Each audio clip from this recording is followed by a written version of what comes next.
مولانا افتخار حسین انصاری رحمۃ اللہ علیہ کی برسی پر میں ان کو کیا خراج عقیدت پیش کر سکتا ہوں.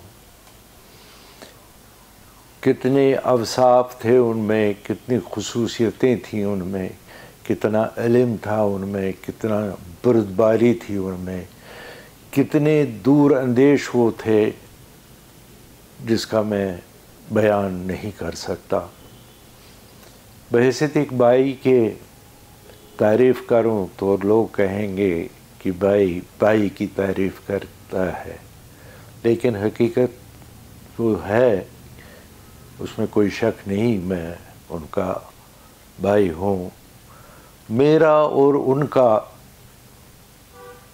ہمارے والد کے گزرنے کے بعد تقریباً 50 سال سے زیادہ ان کے ساتھ میں منسلک رہا، اور میں نے قریبی سے دیکھا ان کو، پرکھا ان کو. ہر لحاظ میں وہ ایک ناقابل تسخیر شخصیت تھی. ان کے بے وقت انتقال پر بہت افسوس ہے.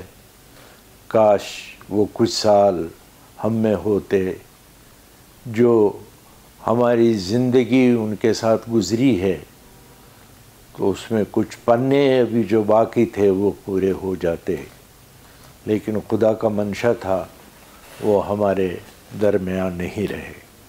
لیکن انہوں نے اپنی یادیں اس طرح ہمارے دلوں پر چھوڑی ہیں، ایسا گہرا نقش بنا کے رکھ دیا ہے کہ ہر موڑ پر، ہر لمحے ان کی کمی ہمیں محسوس ہوتی ہے اور ہم ان کو یاد کرتے رہتے ہیں.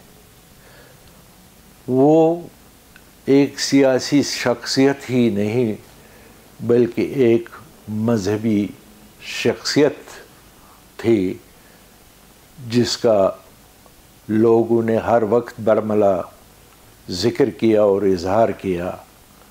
وہ کتنے سخنور تھے اور کتنے محب اہل بیت تھے. وہ ایک زمانہ تھا لوگ کہتے تھے مولانا مرحوم دیوانے ہیں اہل بیت کے، خدا ان کو اہل بیت کے صدقے جنت الفردوس میں جگہ عطا کرے. لیکن کچھ چیزیں ہیں جو ان کے گزرنے کے بعد ہمارے ذہن میں اب بھی گونج رہی ہیں کہ ان کو کتنی بار ان پر حملے کیے گئے، کس لیے کیے گئے، کیسے کس طرح سے ان کی علمیت اور روحانی شخصیت تھی کہ 3 حملوں میں جو جان لیوا حملے تھے جو ان پر ہوئے، تینوں حملوں میں وہ کس طرح سے خدا کے فضل کرم اور مولا کے صدقے وہاں سے محفوظ نکلے. وہ بار بار کہتے تھے کہ کوئی گولی ایسی نہیں بنی ہے جو مجھے مار سکتی ہے، اور جب میں مروں گا تو محب اہل بیت کی طرح مروں گا.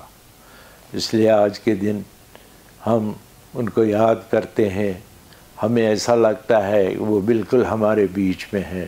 ان کی باتیں، ان کی پرچھائیاں، ان کا اٹھنا، ان کا بیٹھنا، سب کچھ ہماری نظروں میں، ہماری ذہنوں میں اس طرح نقش کیا گیا ہے کہ مجھے لگتا ہے جب تک ہم زندہ ہیں اور جو ان کے ساتھ وابستہ تھا یا ہے، وہ کبھی ان کو فراموش نہیں کریں گے.